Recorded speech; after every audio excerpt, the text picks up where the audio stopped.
Welcome. BD স্ট্রিমের সাবস্ক্রিপশনে অর্থাৎ MCU সাবস্ক্রিপশনে যদি কখনো এরকম পান যে সাবস্ক্রিপশনটা অ্যাড করার পরে অর্থাৎ এমসিইউ লিঙ্কটা এখানে অ্যাড করেছেন, যেমন এখানে যে ফিফা স্পেশাল 2026 যে এমসিইউটা আছে এটা অ্যাড করেছি। এটা অ্যাড করার পর এরকম ডিভাইস লিমিট রিচড দেখাচ্ছে, মানে এটা প্লে করলে এরকম দেখাচ্ছে।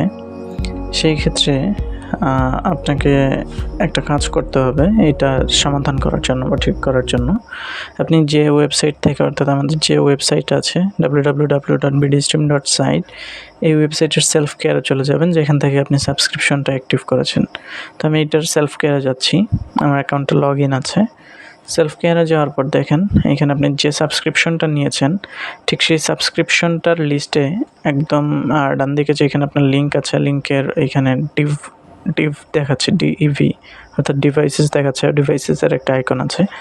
এটাতে যাওয়ার পর দেখবেন যে আপনার যে সাবস্ক্রিপশনগুলো আছে কোন সাবস্ক্রিপশনে কোন ডিভাইসটা লগ ইন আছে। যেমন এই যে এখানে দেখেন উইন্ডোজ অলরেডি একটা লগ ইন আছে, এই জন্য আমার এখানে ওই এররটা দিয়েছে যে ডিভাইস লিমিট রিচড। এটা সমাধান করার জন্য আপনি জাস্ট এখান থেকে এই ডিভাইসটা ডিলিট করে দেবেন।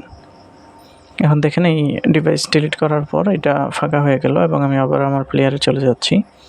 এখন আপনি আবার এই প্লেয়ারে ব্যাক করবেন, সেটা যে কোনো ডিভাইসে হোক, বা প্লেলিস্টটা আপডেট করে নেবেন। এই যে এখানে দেখেন এটা অথবা এখান থেকে রিলোড ক্যাশ এই অপশনটাতে চলে যাবেন। এটা উইন্ডোজের ক্ষেত্রে দেখাচ্ছি।